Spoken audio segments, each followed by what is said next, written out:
here in the perimeter, there are no stars. Out here, we is stoned, immaculate. Hello and welcome. This is the C86 show. I'm David Eastaugh. As you know, we love a special guest. This week is going to be the turn of the guitarist and songwriter Mark Johnson, who I spoke to very recently to find out more about life, love, poetry and all the other groovy stuff. Has been in various musical combos, including the Sheffield-based band, the Bollweevils, who appeared in the sort of mid-80s and yes, did a few singles, a couple of albums and a few bits and pieces that you'll find out about in this fascinating interview, and also what he's up to next. I have put a link in the notes below of various Bandcamp kind of offerings that you'll be able to click onto. But anyway, sit back, relax, enjoy. This is the interview stroke conversation. So after several minutes of interesting but casual chat, we get down to the exciting subject of the early formative years. Mark, it's over to you. Well, I mean, going back a bit, I mean, initially my dad was into classical music. My mum was into kind of folky, kind of like John Denver, Joan Baez, Bob Dylan, that kind of thing. Yes. So I had a bit of that, but growing up. But it was really my middle brother. I'm the youngest of three, so my brother David, who's like 3 years older than me, he started getting into the sort of kind of classic kind of rock stuff like Deep Purple and Led Zeppelin and Pink Floyd, and I kind of hung on his coattails a bit and was the annoying little brother and wanted to listen to whatever he was listening to. So yes. So that's kind of where I started listening to music that wasn't from my parents, was kind of through my brother. So right. So yeah, a lot of heavy metal and prog kind of stuff. So I like Pink Floyd and Genesis and Yes and all that kind of thing. Well, I had a brother who was 7 years older than me, and he was that period of prog rock. Yeah. So I'd sneak into his little bedroom and listen to these records that he'd forbid me to go and play. But I was so curious that it was like the Gatefold Sleeve, the Roger Dean, covers, and it was, it was deep. He had, a bit of Pink Floyd, but he also had, it was Yes, Genesis, Wishbone Ash, Barclay James Harvest. Yeah. There was I think Wishbone Ash may have been the first band I went to see, actually. I think at the UEA.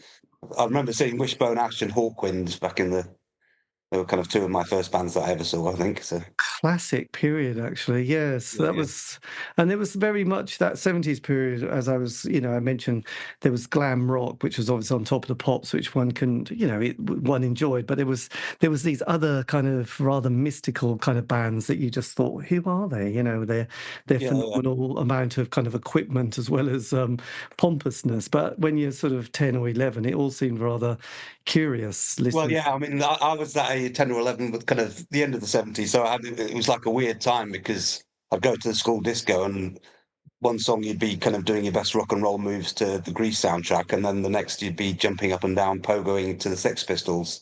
And it was all very mixed up. And, at that point, I wasn't kind of tribal about music. I just enjoyed what I enjoyed. But then I think when I got a bit older, it seemed to be worse then than it is now, in that you had to kind of like one type of music and everything else was a bit crap, So I decided that I was going to be a rocker and definitely not a mod. But then obviously there was the Who that kind of straddled both camps. Obviously Quadrophenia kind of, and yes, and Quadrophenia on the one hand and Tommy on the other, and it's like they kind of had both things going on at once. So it was which camp do I want to be in? But I grew my hair long. I was definitely a rocker, and I got lots of stick for it at school because that was the time when the young ones came out. So people would call me Neil and stuff like that, Classic, yes. Well, actually, in our area, it was kind of bands like Status Quo were the absolute. You couldn't say anything about the Quo without being beaten up. And I never really liked them, to be honest. But I always found them a bit. So were you a headbanger? I was probably, I can classify myself as a headbanger. Yeah, I had the full, the armless denim jacket. So my own patches on, and all that. Yeah. So what were your main badges that you had on? Was it sort of Motorhead? I might have had Motorhead, Judas Priest, maybe Led Zeppelin. I can't remember exactly, but Right. Yeah, I So remember buying them from like the market or wherever and sewing them on myself. So blimey, your parents must have been delighted seeing you on the Newmarket Road with your full your full I don't denim. care. They left me to my own devices. Yeah. And when did you start thinking about playing a guitar or a musical instrument at this stage? Well, that's the thing. You see, I grew up. So my eldest brother was a very, very good clarinet player, kind of grade 8, and I think he was even on Young Musician of the Year on the TV. He didn't win it, but he got through to the televised stage playing the clarinet. So I was kind of encouraged also to play a traditional instrument, if you like. So I started on the trumpet, which I actually quite enjoyed. But what I Especially, didn't, I'm sure the neighbours did. yeah, yeah. But what I didn't enjoy was the kind of regimented aspect of it. So I didn't enjoy having the lessons. I didn't enjoy having to do the exams. So I think Yeah. I got up to like grade 5, and then you had to do like a theory exam as well. And I thought, sod that. So Yeah. that was when I kind of coincided with me getting more into the kind of rock music. So that's when I decided to ditch that. I was also having piano lessons. That again, that was horrible. So I just decided, no, I'm going to play the guitar. I don't need anyone to teach me. I'll, I might learn a bit from a book, or I might try and copy some stuff. But it was very much just doing it for myself, and Was it Bert Weaver? just by ear, really. Was it Bert Weaven's guitar? Playing a chord a day or something. There was a Oh, particular maybe thing. there was There a was book. Yes, there was a book. I can't remember what it was. Yeah, something about Bert Weaven, I think. yeah, I can't remember now. But yeah, but I Weaven. wasn't at all disciplined in the sense I kind of wanted to get away from the whole thing of having to learn certain things in a certain way. So it was all very much hands-on and just playing by ear. And obviously, I did try and learn a few of my favourite songs, So but it's like you saw Wishbone Ash and then Hawkwind live, which would have been, was it, obviously, oh God, who, was Nick Turner in the band at that stage? yeah, I think so. Yeah, And Robert Calvert, was he in the band? possibly. It's all a very distant memory. So It is 40 years ago, isn't it? So it yes, it would is. be. Yeah, more than that. Yeah. So I mean, yeah.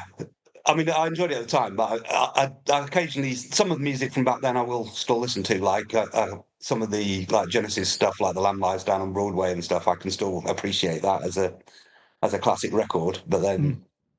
then, I still enjoy a bit of Led Zeppelin and Pink Floyd. But then some of I started listening to the kind of new wave of British heavy metal bands, and I think that I gradually got more and more depressed at I don't know, it just didn't. It wasn't working for me at that stage. So I think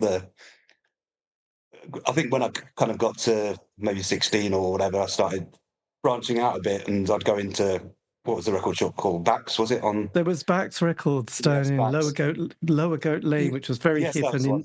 slightly Yeah, intimidating, I found as well. yeah, I think it was Bax. Yeah, and so I went in there, and that was the time where you just grab a record and ask them to put it on, or they'll either put it on through the speakers or headphones or whatever. And I think I remember picking out the Violent Femmes. I think it wasn't the first album. I think it was Hallowed Ground. Right. And they put that on, and yeah, and I suddenly thought, wow, this is a whole new world of This is. music I've never come across Do you before. So. remember Robin's records on Pottergate? Oh yes, Robbins Records. Yeah, yeah, yeah, yeah, That was yeah. very, and then it was opposite. There was Head in the Clouds, wasn't there as well? Yes, which I believe is still there. Yeah, Oh, yeah, actually, it's true. It is still there. yeah, yeah, yeah. It was like one of the first head shops or whatever you call them. Head shops at all. Did you ever go to any festivals at this stage? There was a few on Earlham Park in Norwich, wasn't there? And I don't recall actually. No, I mean, I went to a few gigs at the university, as I said, but it was. I'd say what changed everything for me really musically, I would say was the American bands that I started getting into. So particularly REM, they were the kind of the biggest epiphany for me, I think, music wise, yes. because I had this period where my dad had moved work and was kind of living away from home most of the time, and I was kind of my mum was there, but I can't remember. I think there were certain times when I just had the house to myself, and I just remember putting the REM record on. It wasn't the first album; it was the second one, Reckoning. And the minute the needle hit the grooves on that and it started, then it just changed everything for me. They're just it was just, I don't know, it just opened up a whole new world of music that wasn't prog or heavy metal. No, I suppose there was that before that there was that new Paisley scene, wasn't there, that was coming over Yes. from America, which was Yeah, quite. yeah, I was into that to an extent as well. Yeah, I mean, I think REM kind of led the way, and then I got into loads of other stuff on the back of that. So, yeah, I liked the Rain Parade. I was really into. Yes. Remember them? Long Riders, that kind of thing.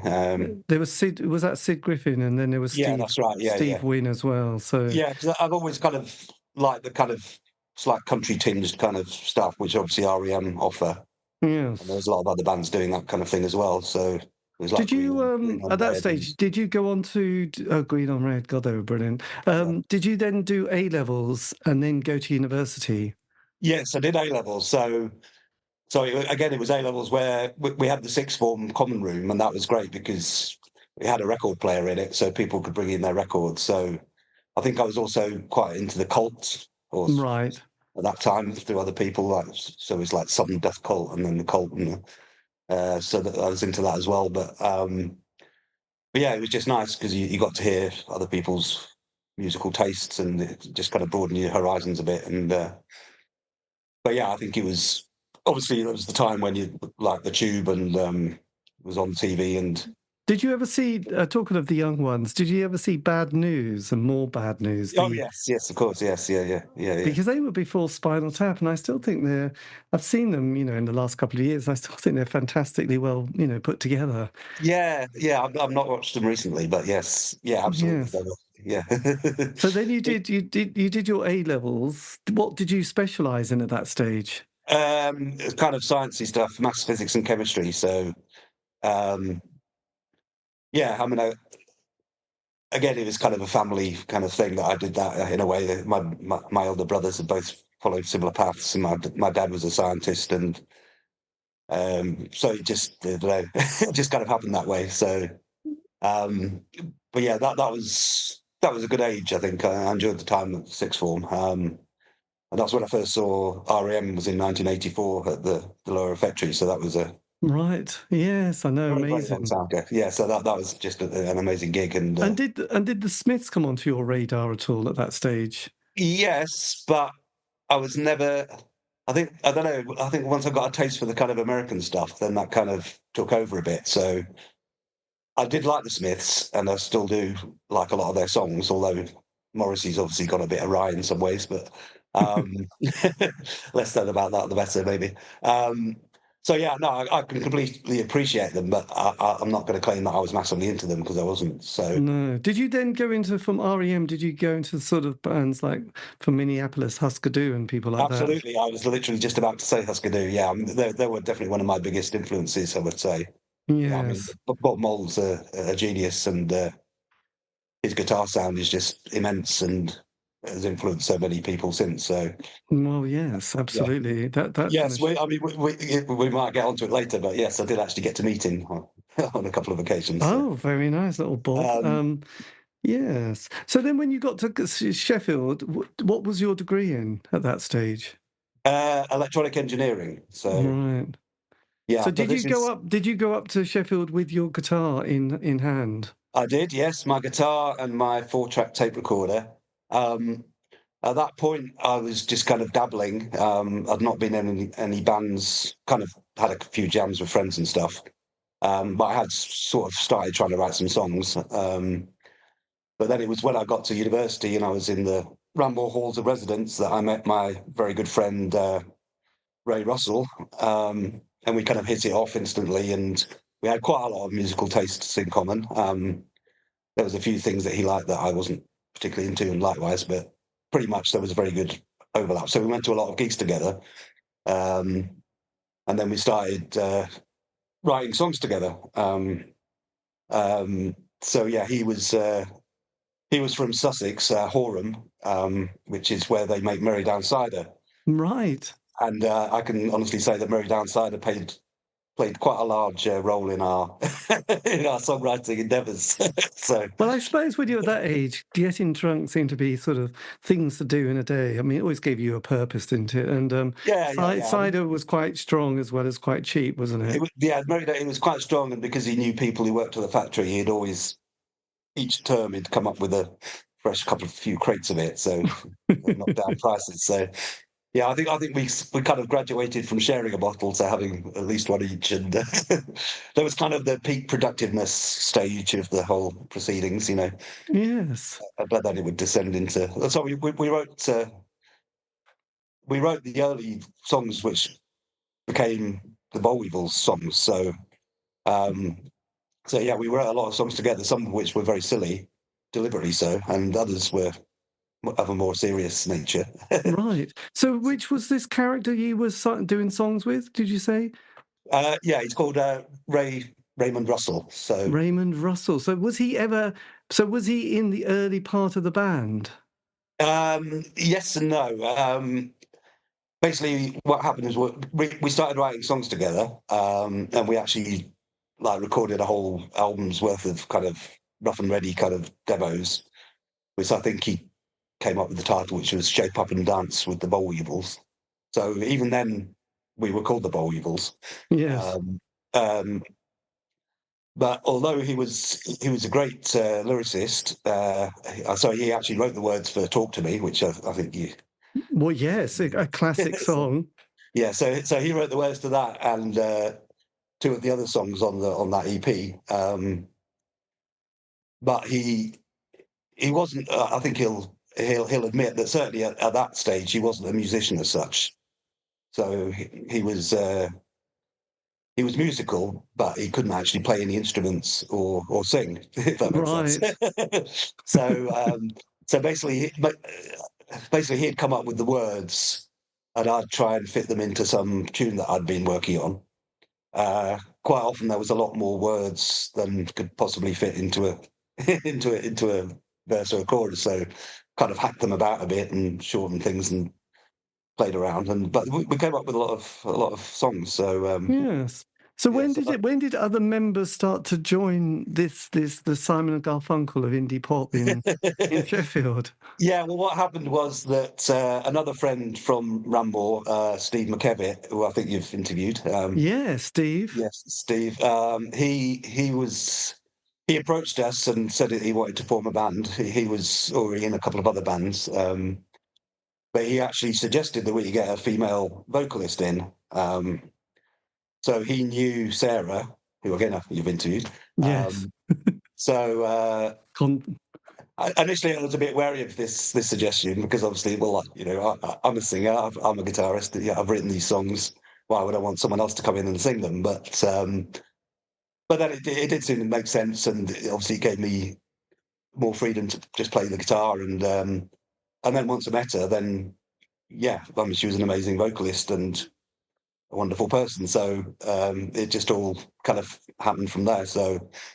Um, so basically that's how the band, the Bollweevils, formed. So yes. So this was on sort of the Sheffield University campus, really. well, yes and no, because she wasn't actually a student. She was actually a local Sheffield born and bred. So I can't remember exactly how. I think it may have been her sister Jane that Steve knew first through bands and stuff. But so he found her. She was singing in another local band at the time Yes. called the Reptiles. So yeah, he approached her and asked her if she was interested in doing this, and yeah, and it just kind of worked. So there was Sarah, you, and Steve. When did you get the drummer and Dave yeah, on well, rhythm? yes, well, I think the first gigs we did were with a drum machine. Right. Um, That must have spent a lot of time fiddling with that. yeah, well, that's where Ray actually did come in because he would stand at the back and operate the drum machine and change it from one song to the next. Yeah, Right, handy. there was one occasion where he took his job a bit. He extended his role to he started kind of playing along with a bit of a cowbell, I think, which kind of was slightly off-putting at the time. Excellent, more cowbell. That's great. Yeah, so it was like, what the hell's Did going he on? want to be one of those kind of people who danced on stage and was like, "What does he do?" I don't know. He's the dancer. Yeah. I mean, no, I mean he was great because he not only did he write the lyrics for several of our earlier songs, he was also a great supporter of the band and a great friend. So he'd come along to the gigs and he'd help with stuff, and help on the kind of publicity and managerial kind of Yes. side and things, and sending out demos and all that kind of thing. So he stayed involved with the band long after he was actually actively creating music for us. So Did it take a while? Because you formed, was it 85, 86 period? So did yeah, it, was it kind of much, at that point, was it quite a, I don't know, a part-time project that you were doing while doing your degrees of yes, some it was. description? Yeah, I mean, me and Ray started writing stuff. Well, the year I came to Sheffield, which was '85. So, but I think the Bollweevils proper didn't really start until '88. I think. Right. And what So was it? And during that period, I mean, having my love of indie pop, I put it down in the 80s as from 83 to 87, which are the years of the Smiths, let's face it. And there was a kind of a yeah, golden period, wasn't there, of indie stuff going on from all those classic bands like Mighty Mighty and Bogshed and Stump yeah, yeah, and yeah, although, and then sort of the Smiths broke up, and there was a feeling that things had changed a bit. And then Ecstasy came along, so there was a yeah. new kind of vibe going around, and also, Yeah, that and was a little bit later, maybe. Yeah, but yeah, yes, well, there was definitely a sense that I think with pop music, the next wave of 16 to 18-year-olds come along, and they don't really care about the third album by a band who've been around. They want to discover their sort of new band, don't they? Their first single and yes, first album and all that malarkey. yeah, yeah, So yeah. I didn't know when you sort of started to get together, did it feel like a interesting period for music? Yes, it did. But I think for us, what was always a bit of a struggle, if you like, was for me in particular. I was obviously influenced by the American bands that I mentioned already, REM and Husker Du and Sonic Youth, and Sarah came to like them as well. But she was like into My Bloody Valentine, as was I, and Jesus and Mary Chain and Cocteau Twins and all sorts of stuff. So, Mm.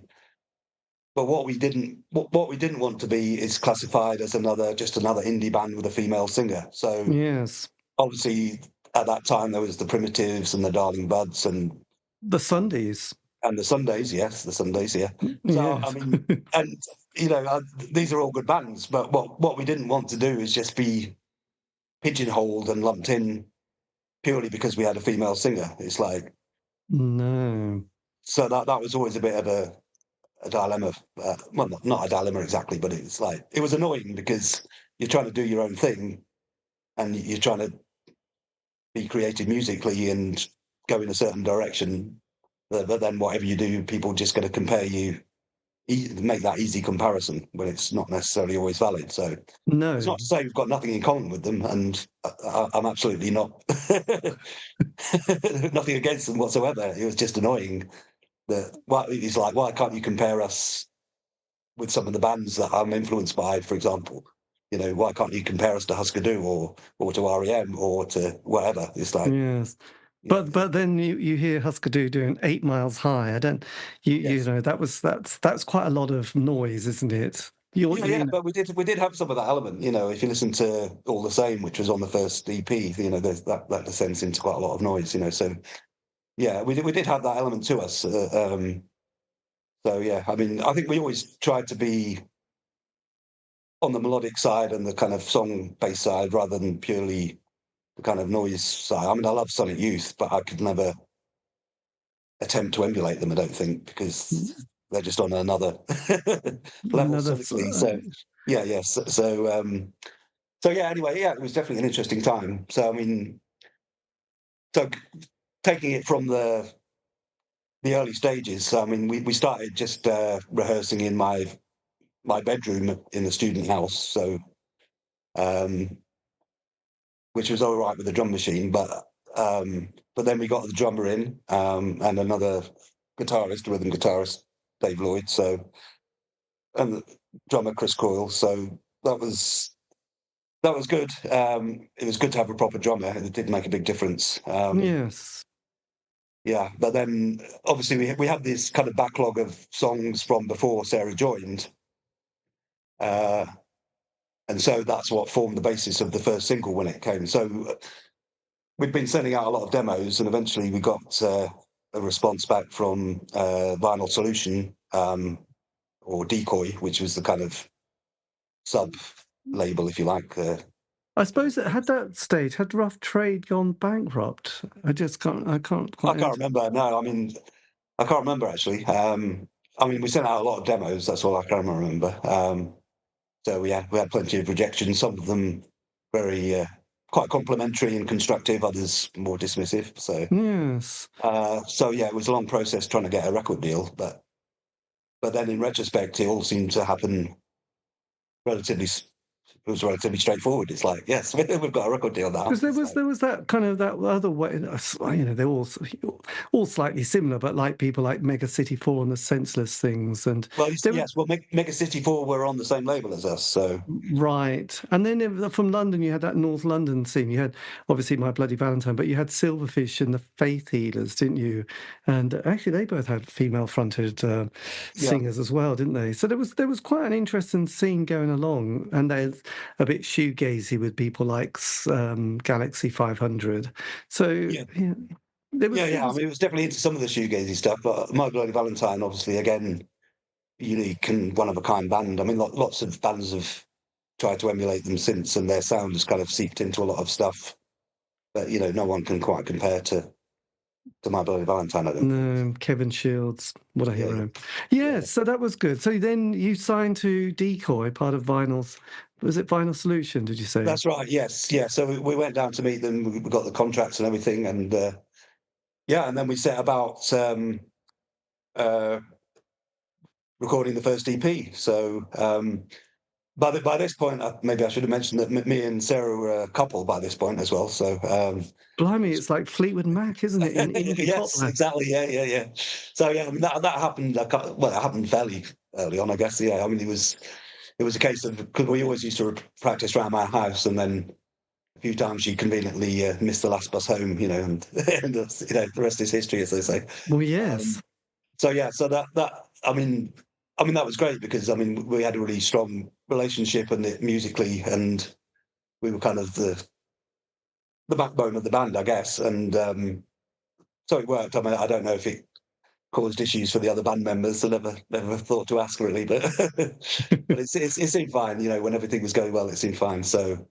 Um, So yeah, I mean, but I very clearly remember the first time we went in the studio because up until then we'd been just rehearsing in my bedroom, and maybe we'd done a couple of things in a rehearsal studio, but always the problem was the being able to hear the vocals properly. And I remember when we got in this studio called Jump in Sheffield with the engineer producer called Tomo, who was a great guy. Um, I remember the very first time that Sarah went in the vocal booth and he could and started singing into a proper microphone with proper recording gear, and it's just like I just remember that moment of like the like proper goose pimples and hairs standing on end because suddenly it's like yes, I can you can hear a voice properly, and it's amazing, So, Yes. So so because this was your 4-track EP that it was the first release, wasn't it? Which is yeah, Talk to Me was the one, wasn't it? yeah. Talk to Me was the name of the EP and the lead song. Although strangely enough, when it actually came to get played on John Peel's show, which was obviously a momentous occasion for all of us. Yes. It was actually All the Same, which was like on the B side, which he played, which was great for me because that was the one that I'd actually written the lyrics to. So, but my poor friend Ray, who'd written the lyrics to the other three songs, obviously was a bit Well, quite. It's a always bit put out by that. But yeah, but no, he's fine about it, obviously. But Did you um, share the vocals as well with Sarah at this well, stage? yes, yeah. To an extent, I mean, she was definitely the lead vocalist, no question. But on the EP, I do actually sing one of the songs, lead on one of the songs, and then on our second EP, Mouth, we actually kind of do like a dual vocal thing. So, but And when generally, it was her on lead vocals, and I'd be backing vocals. Yeah. So, Yeah. Did you at that stage, I mean, did you got, played on John Peel? Were you playing live much at this point? oh yeah, yeah, yeah. I mean, we're doing a lot of gigs in Sheffield, but we did travel down to London quite a lot. I mean, particularly once we signed with them, obviously they had the contacts in London, so we'd be playing a lot of particularly the North London venues like Bull and Gate and Underworld, and Did you play the George Roby?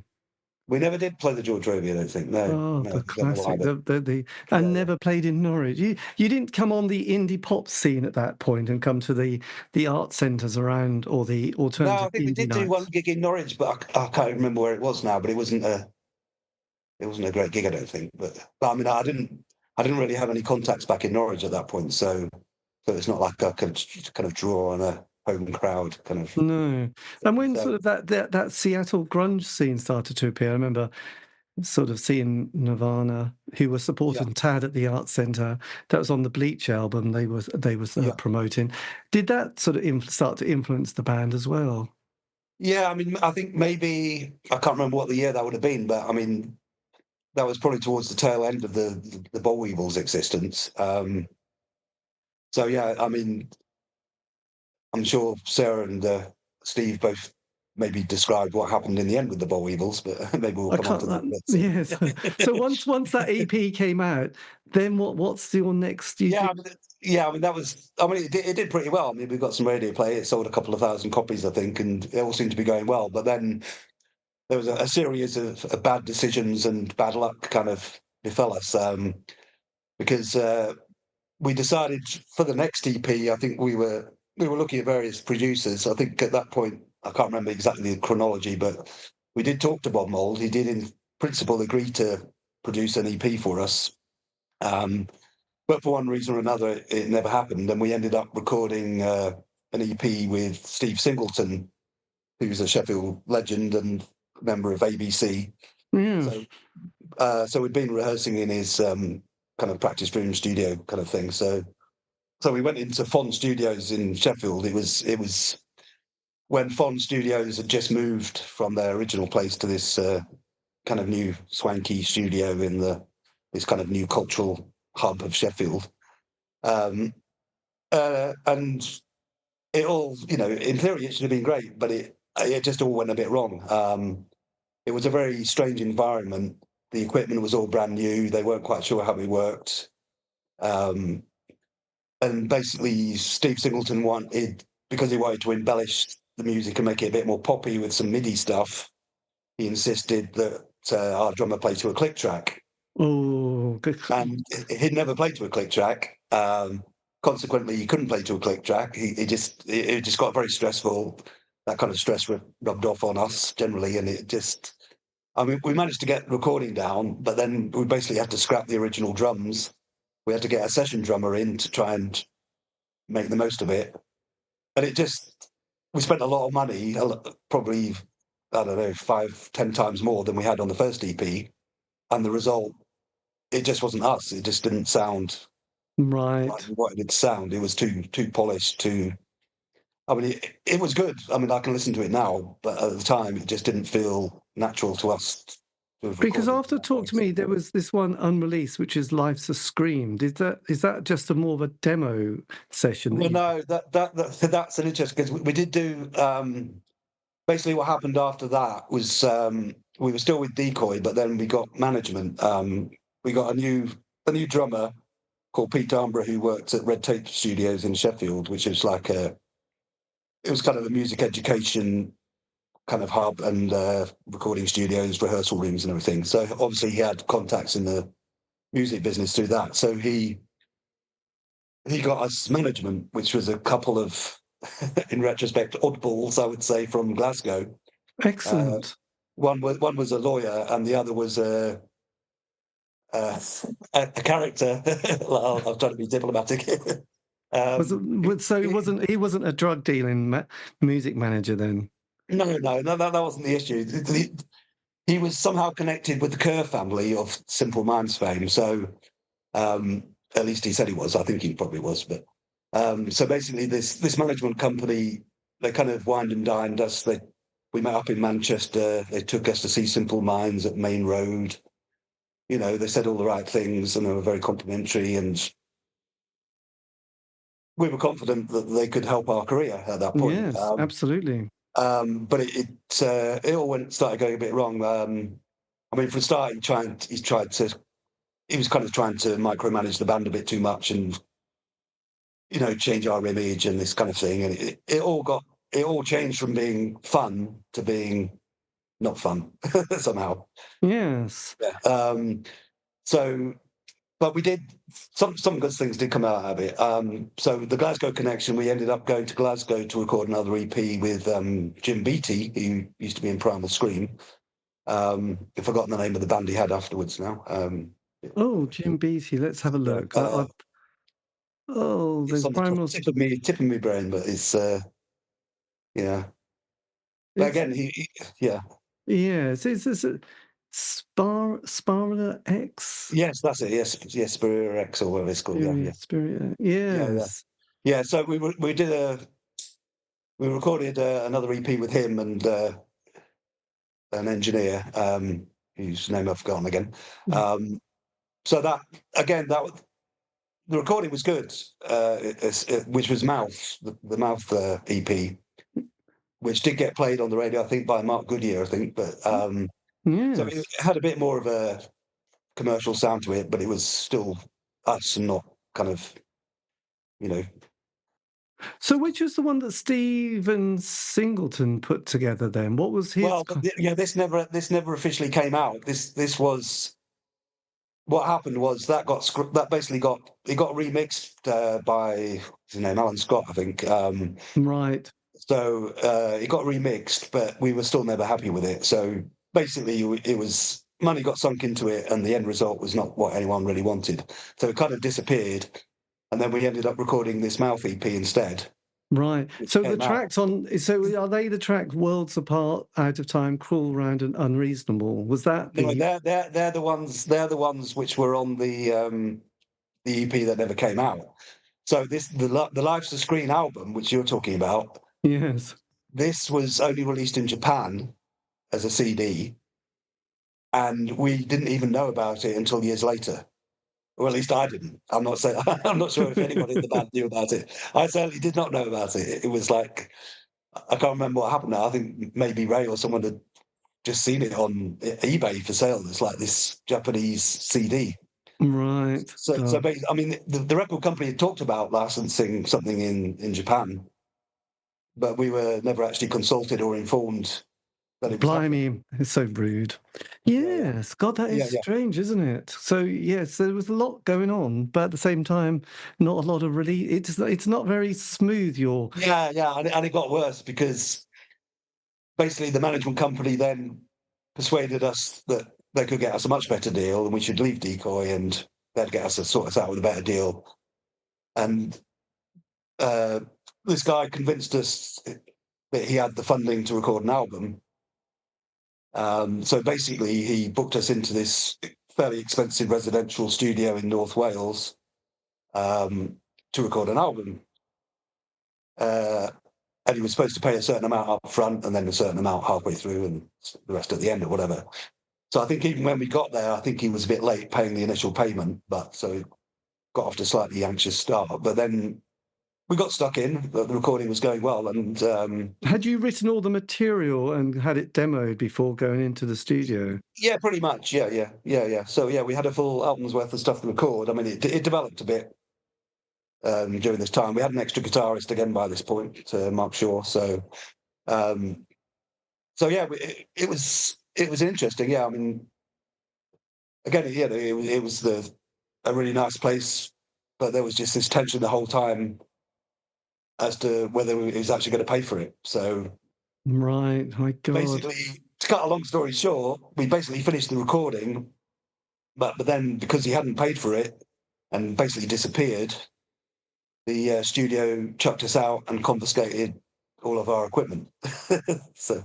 Oh my God! And obviously, I was lucky in that I came away with a guitar, which actually the manager had lent me. I've still got it, but obviously I lost a lot of other equipment that was my own. The drummer lost his drum kit, the bass player lost his bass, his amp, and there was loads of equipment that the manager had borrowed from a music shop in Glasgow, like Rickenbacker 6-string, 12-string guitars, expensive stuff. And I don't know what ever happened with that because, we didn't own it, he didn't own it, and yet the studio confiscated it. So there was obviously, I don't know what happened legally. It was a nightmare. So, that was basically the end of the Bollweevils. Yeah, and what was the and how was the band sort of navigating that? Were you coming, how was the dynamics within you? This kind of, is it a It was five piece at this stage? yeah, yeah, yeah. It got a bit tense. Yeah, I mean, I think again the involvement of the manager and I don't know. As I said before, it just stopped becoming as fun as it was in the early days. There was too much pressure, there was too much politics, there was too much stress, and it was. I mean, the recordings we managed to get like a monitor mix, a rough mix, and it's actually quite listenable too. Right. And I think And some of this stuff, have you ever? may have actually appeared on Spotify. So there's a load of Bollweevil stuff on Spotify, and I've not put it there. Sarah's not put it there. I don't know who put it there. So Right. So yeah, I noticed that actually. The other, yeah. So I mean, I'll be honest. I wasn't best pleased when it turned up there because whoever did it, it would have been nice to have been at least consulted and or in the very least informed that it was going to be put on there. But yes. Well, I could imagine. Yes. but I know. it was a lot. But at the end of the day, it's a long time ago. It's not like it's going to make loads of money for anyone who's put it on there. So No, but you've got. it's the principle. It's the principle of it, isn't it? It's Well, absolutely. So you've got, yes, there's quite a lot of you. I was surprised to see so much up there, and I was thinking it seems to have increased recently. I don't know if it is true or not. yeah. I think there's some duplication of stuff. Yeah, yeah. Right, and some quite sort of, so nice. So so you've got Life's a Scream, Talk to Me, and the self-titled one as well. So it probably is lots of duplication.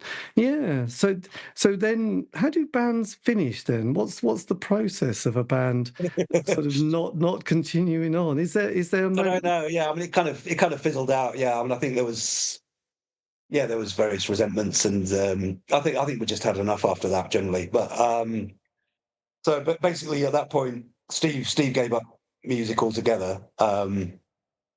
Concentrate on his his day job being in PR or whatever. Yeah. Um, Because you'd obviously finished your degree, had you sort of yeah, I'd started working, so yeah, I was doing a proper 9 to 5 job as an electronic engineer. So obviously, it got a bit awkward at times trying to juggle the two. So yeah, I mean, I would take time off to do gigs, and I booked some time off for this studio thing. But was basically because of what was happening with the non-payment, it kind of dragged out, and basically I just phoned up work and said it's taking longer than I expected. I'm not coming back until it's finished, which didn't go down very well. no, my God, they must have been really annoyed with you. Yeah, but luckily I got away with it, and yeah, I'm nothing. Maybe because it had all gone wrong, they kind of felt sorry for me. I don't know, but Did that wasn't Rockfield Studio you went to then? it wasn't Rockfield. No, it was called the Windings, I think. Yeah. God, it's quite a mystery, isn't it? What happened? So who was this manager that had promised so much and delivered so little? I'm not even going to No, probably name his best not name, to. but yeah, I think he's been in some scrapes since. Yeah, I mean, I can best describe him as a serial fantasist. I think that's kind of a Walter Mitty figure. So Right. his intentions were good, but basically he was just he would just make stuff up. He'd just invent things, and he was obviously very good at persuading people to lend him equipment and invest money or whatever. But Yes. at the end of the day, he didn't have the money to pay the studio, so he just disappeared basically. So They're weird people, aren't they, fantasists? yeah, I imagine he must have laid low for a bit because he obviously would have pissed quite a few people off. I would imagine, not just us. So Well, quite actually. so, Yes. so So I then, don't know what's become of him now. I don't really care. So no, well, though, I know it's the music industry is yes, is yeah, rife yeah. with kind of bad managers, and also that world of publishing. Did you understand about publishing and ownership of music? Was that something To that an extent, yeah, but it's when you're that age and you're presented with a record deal, you kind of did you ever have you you read it ever but you end up it's like, well, we can either sign it or we can not. So yes, let's sign it, I I suppose. don't think it was a particularly bad deal. I Did mean, you ever I think have you ever received a royalty check? yeah. Oh Oh, yeah, fantastic. yeah. I can't remember how much in total, but I mean, we got royalties from the EPs. Yeah, I mean, it was all, properly through the PRS and stuff. Yeah. And do you ever get kind of a yearly sort of summary of how many times records are being played and where they're played? I certainly used to, yeah. Obviously, as we might come on to, I have done some other music since, and so yeah, I've got some small royalties from that as well. But yeah, it's all gone digital now. Obviously, I mean, you used to just get the letters through the post with the PRS statement and open it eagerly to see how much you'd got. Yeah, I mean, it never amounted to very much. So that's what I can say. No, It wouldn't have done. But I mean, but then you compare to what people are getting now through Spotify, then it was actually quite a lot. So. I would imagine, but I suppose it was kind of curious when you get, oh yes, we've been played 5 times in Japan, or I don't know. Yeah. That is interesting. Yeah, especially when because Vinyl Solution Decoy, they were actually quite good at international distribution and stuff. So yeah, I mean, we used to get fan mail from Belgium or wherever, and so I mean, it was a very small scale level of success, if you want to call it success. And yes, but at the same time, it was a lot further than a lot of people ever got. So yeah. Did you sort of, at that point, I mean, I suppose it was a bit of a nightmare, but I did, with Britpop just literally around the corner and all those bands that, guitar-based bands from people like, all of them basically, that used to appear on the Shine compilations. And obviously I can't help but think of people like Echo Belly and Lush and sort of Sleeper and Cast and all them. Did you think, God, we could have been there. We should have been there. Yeah, kind of. Yeah. But that's the way it goes. I mean, I think that probably the peak of the Bollweevils was when we supported Mega City 4 and Ned's Atomic Dustbin at the was it ULO? I think it was University of London. Oh yes. So I think maybe that, I don't know if that's why you got in touch with me again, but I think it was shared on Facebook recently, the poster from that gig. Right, possibly. It was shortly after that you messaged me. So yes, I mean, people during lockdown did start sort of going through their archives in the attic and putting it on Facebook. So at that point, we thought, yes, we're because I mean, although we were first on the bill, it was absolutely packed, and it was by far the biggest crowd we played to at that point. Amazing. I mean, I've seen a selection of photographs of the band. Everyone looked very cool and chic, didn't they? That was quite a good. I don't know about that, but yeah, I mean, we went through a couple of. I say the manager tried to enforce a kind of image change on us, which I don't think we were entirely comfortable with. But no, yeah, but yes, it's tricky. So then. 93, the band have finished. Then where do you go to next? Because you do have music. Right. Well, yeah. Well, me and Sarah carried on, so we were still together as a couple, and we were still up for writing more music. So we formed a band called Bolster. Yes.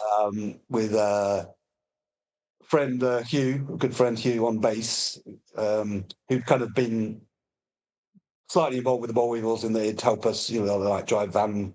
And he came, to gigs with us and stuff. And he was a really good bass player, good friend. So we got him on for bass. Maybe when we very first started, maybe Pete Zarmborough was still playing drums, I think. The mist of time. Yes. So yeah. Anyway, we quickly got another drummer, and that was fun again because we were very much doing it on our own. We set up our own label called Slapper Records. So we released a 7-inch. Single, and then a couple of CD singles as well. And yeah, that was good because we felt back in control of stuff and wrote some really good songs in that time, and mostly local gigs. But we got some plays on, particularly on student radio and stuff. And yes, because you did. So, yeah, but Bolster's kind of I mean the 2 CDs obviously out there. But we actually recorded a load of other stuff that never saw the light of day, which is a shame. But so you did sort of 3 singles. That's All, Bedroom Wall, and Devil. So they were your 3. That's right. Yes, yeah. So you went from 90. Was it 95 to 98? Probably. Well, we carried on a bit longer than that. I mean, in theory, we carried on until. Me and Sarah split up, which was 2004. But in 2001, we had our daughter, Kitty, which obviously changed things a lot. So we weren't really doing that much music, but we did record another, I think maybe 3 or 4 tracks around that time, like sort of 2002 when she was Right. just like a baby. So and that was with Sarah's sister Jane on bass. So yeah, who's sadly no longer with us. But she, another amazing bass player.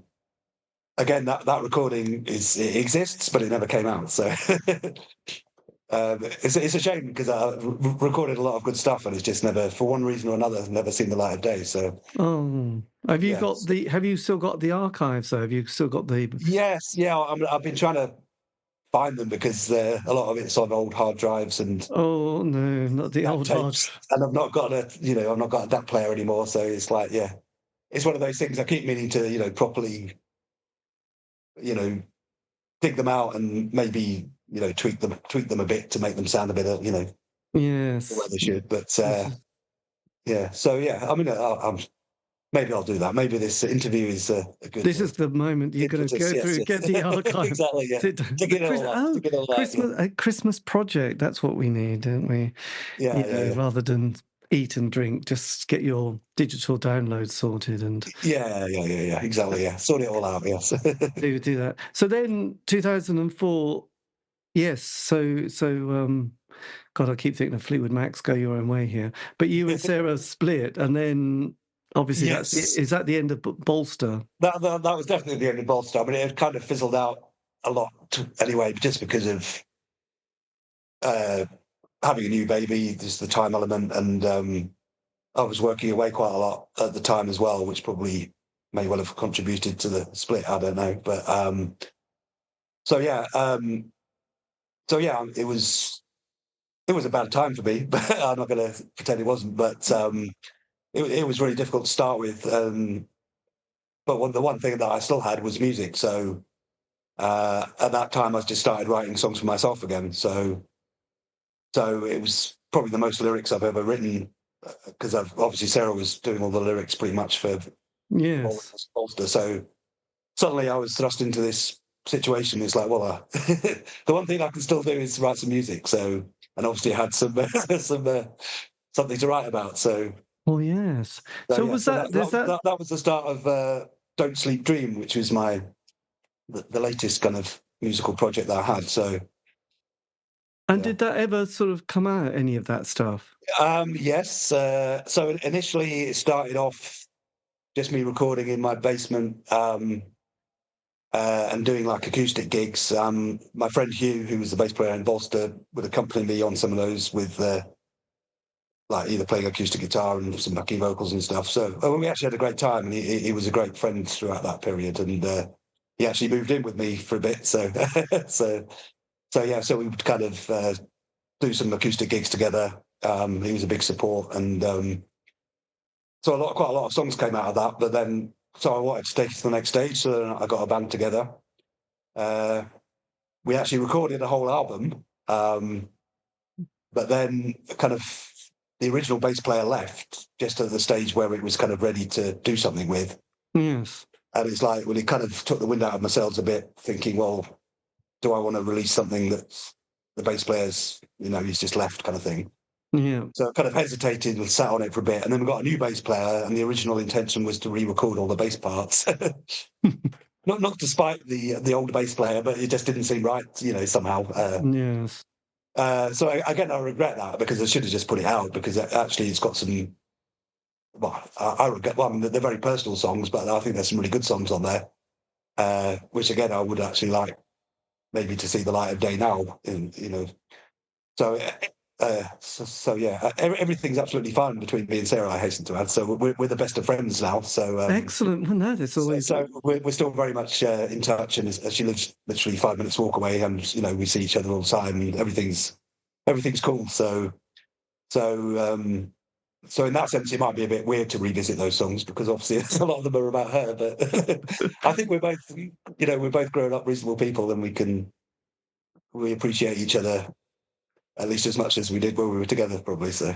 Well, yes. Well, it's probably less tension, isn't there? And yeah. And obviously, when you have a daughter together, then that's obviously a bond that you don't want to break. So Yeah. Well, no, God, the responsibility and all that. So is it the case that you're still strumming and writing music now? Yes and no, not much recently. So Don't Sleep Dream, we did actually after that got a new bass player, recorded I had another couple of relationships which fueled some more songwriting. So I did actually release an EP on vinyl. But again, this is more than 10 years ago now. So, but it is actually on Bandcamp. So I've got a Oh, is Bandcamp. it? So what? Yeah. So are you still calling yourself Don't Sleep Dream? Yes, yes. So, yeah. So Oh, the only thing that exists out on Bandcamp is that 5-track EP. So it was right. like a vinyl release, and I did these little kind of art cards, like paintings.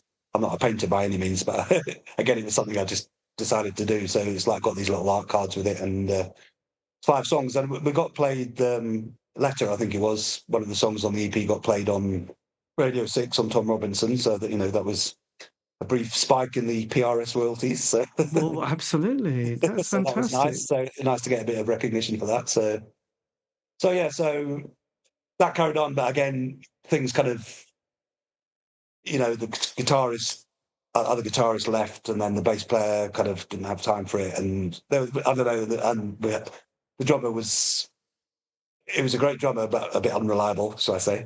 Right. So for one reason or another, that band kind of fell apart a bit as well. So I have started writing stuff again, but it's kind of, so far it's more for my own enjoyment than for public consumption. Yes. So 2011 was the last time you kind of put anything out there into the Yes, world. yes, which is a very long time ago. No, something like that. So yeah, so yeah, the potential is still there. That's all I can say. Well, So you never know. absolutely, and obviously Yeah. you owned it. Where did you record this particular stuff for Don't Sleep Dream? That's a good question. Now, we recorded the.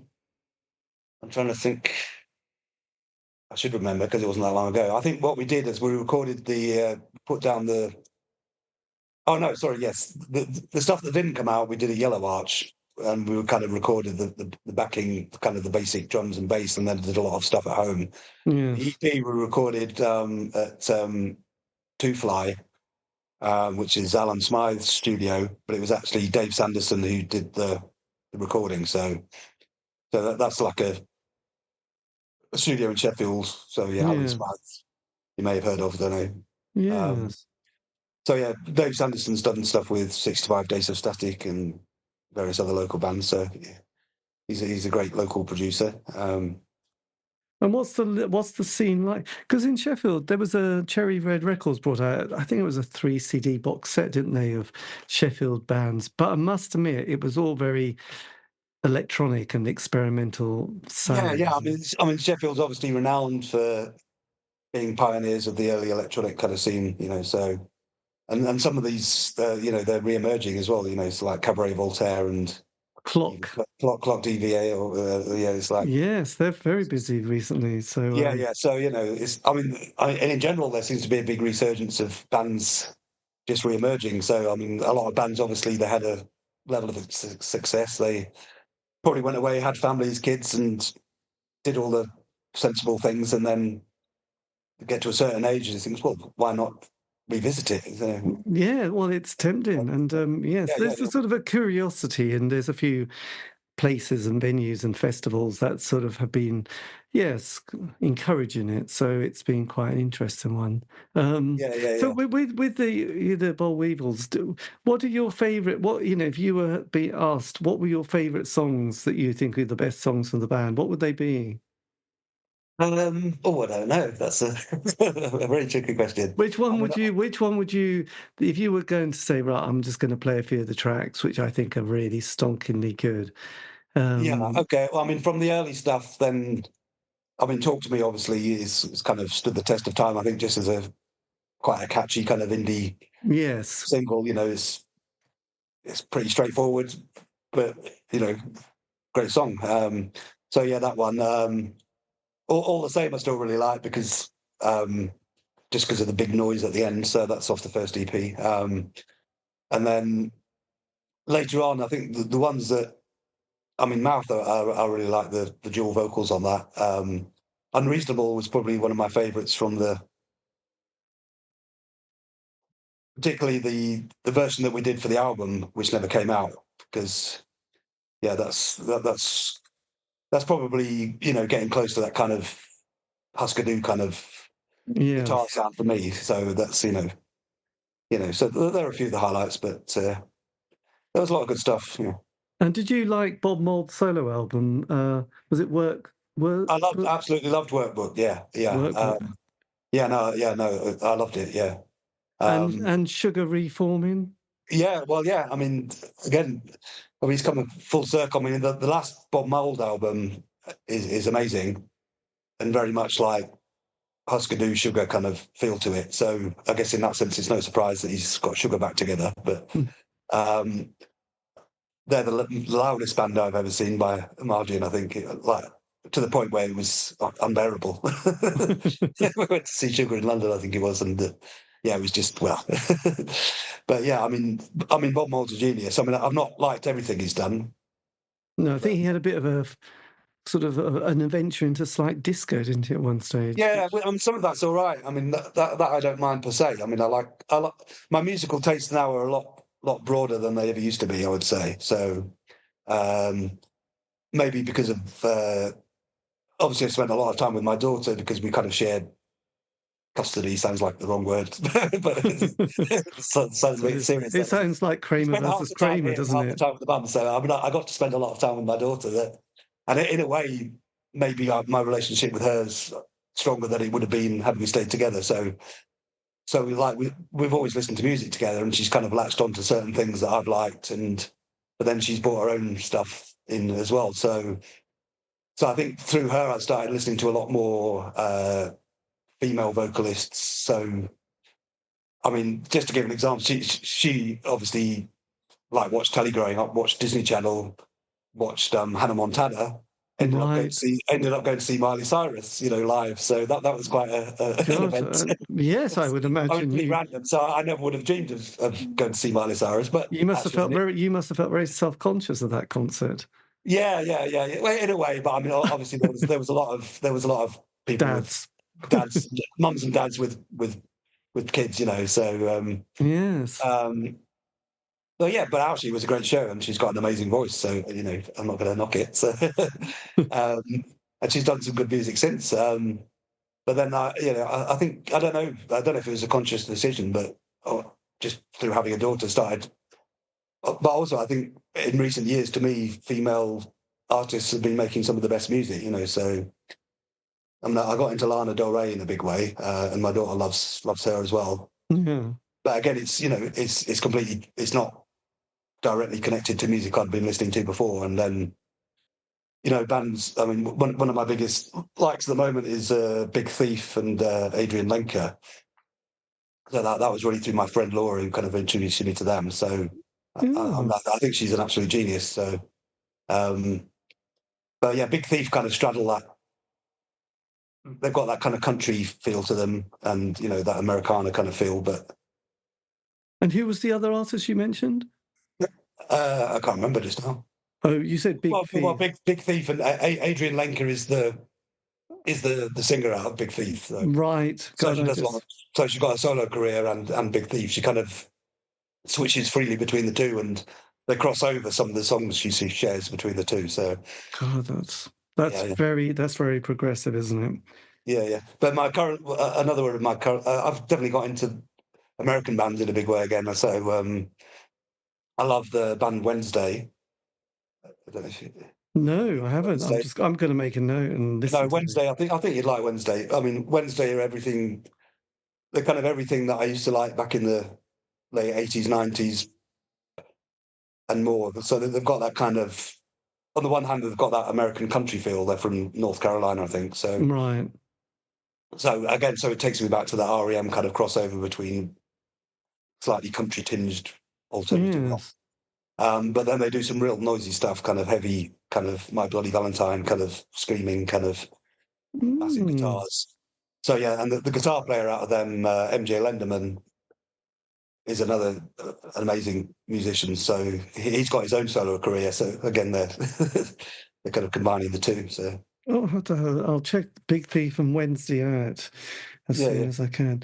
Did you, I mean, unfortunately, these are just old men, but did you enjoy was it Luke Haynes and Peter Buck who had been doing some sort of... I listened to it. Yeah, I mean, I couldn't get massively into it. I don't know why, but yeah, I mean, it seemed kind of, I don't know. It didn't grab me somehow, put it that way. No. So look, Big Thief Wednesday, last one. What else would you recommend? Music-wise at the moment? Yes. I don't know. I mean, the last band I went to see is called the Orchestra for Now, who they won the Green Man Rising competition a couple of years ago. So yeah, I've been going to Green Man with my daughter pretty much every year since 2010. It's just an amazing music festival. I don't know if you've ever been, but no, but yeah, I mean, it sells out like immediately now, so it's getting harder and harder to get tickets. But yeah, they have this competition every year for like new bands. So they won it a couple of years ago, and they're great. And I saw them like at the Hallamshire pub in Sheffield, which has just been recently resurrected. That was one of the venues that we used to play in back in the late 80s, early 90s. So, you know, Pulper played there, Cranberries, you know, everyone. So it's like, it's nice to see it active again. Yes. But they're a great band. They're quite eclectic. There's like lots of them on stage, like a cello, violin, keyboards. So it's kind of heavy prog, but with kind of elements of bit Radioheady, bit Arcade Fire-y, some of it even reminded me of early Pulp, you know, the kind of with the violin and everything. So yeah, they're great. Yeah. And did you lose one of your famous venues in Sheffield? Did that? Well, that's a matter of controversy and contention. Yeah, the Lead Mill. You see, the Lead Mill holds a great affection for me because it was where I very first went to see bands in Sheffield. The first band I ever saw in Sheffield was the Waterboys, actually, at right. the Lead Mill. And then, I mean, I've seen so many great bands. Saw Husker Du at the Lead Mill, Sonic Youth, I think. Loads of amazing bands at the Lead Mill. But at that point, it was like run as a cooperative, and it was all the focus was on bands. And then sometime in the early 90s, I think you alluded to it earlier with the ecstasy coming in and dance music coming in, they kind of switched a lot. The bands went on the back burner, and they realised they could actually make more money out of doing club nights. So it kind of changed, and then the management changed. I mean, it was someone who was involved from earlier, but it kind of became much more of a business rather than as a kind of community kind of if you like. So it kind of changed, and then for a long time they weren't hardly doing any proper music. I mean, again, I'm not slagging off the dance music, but it wasn't my scene. But gradually, in the last few years, they did get back into putting more and more live bands on again, and I've seen some great gigs there as well. But basically, what happened is the lease was owned by this other company. I can't remember what they're called, but they Electric Group, I think. So they have venues in Newcastle and a few other towns, I think. So they've owned the lease for years. I think at one point the owners of the Lead Mill had the option to buy the lease, but they declined the offer. Right. And then basically, because the lease owners were a music venue, a company, they decided that they wanted to run it themselves. So, which was obviously perfectly within their rights. But so there was a big hoo-ha about it. You know, we're losing the Lead Mill, and it's a shame. But in a way, you know, I don't know. It wasn't the same as it used to be back in the late 80s and early 90s. So it's a shame, but the Lead Mill name is still continuing. They're putting gigs on in other venues, so the name is continuing, and the venue is going to reopen in the same building. But yeah, it all got a bit nasty, and basically, as far as I know, the current owners kind of trashed is maybe too strong a word, but they decided to remove all of the anything that they had added to the building. So, oh my god! So they basically gutted it and left it in quite a terrible state when they handed it back over. So, oh, what a dreadful thought! Yeah. So it will re-emerge. It won't be called the Lead Mill. It will be called Electric Sheffield, I think. So Right, electric. yes. Well, So the it could go either way. I mean, if they put good bands on and the sound's good and the ticket prices are reasonable, then who's going to complain? But I mean, it's the end of an era for sure. But we well just the have to dear, see what comes next. The dear old Norwich Arts Centre is still sort of still sort of Yeah, chugging yeah, yeah, away on St Benedict Street. So yeah. So are you still living in Norwich? Or? yes, Yeah, oh, yes. cool. So it's all and it's nice. It's got the UEA, it's got the waterfront, a few other places. Yeah. Yes, Yeah, I've only been back a few times in the last several years, I think. So, but right. yeah, it was nice. The last time I went, it was I felt like a tourist, really. So, I mean, it changed a lot, but yeah, it's still it's a lovely place, I think. Yeah, Well, it's quite groovy. It's quite yeah. groovy. We'll not talk about the football team so much, maybe. No, well, they've got a new manager. Yes, I saw. Yes. So fingers crossed.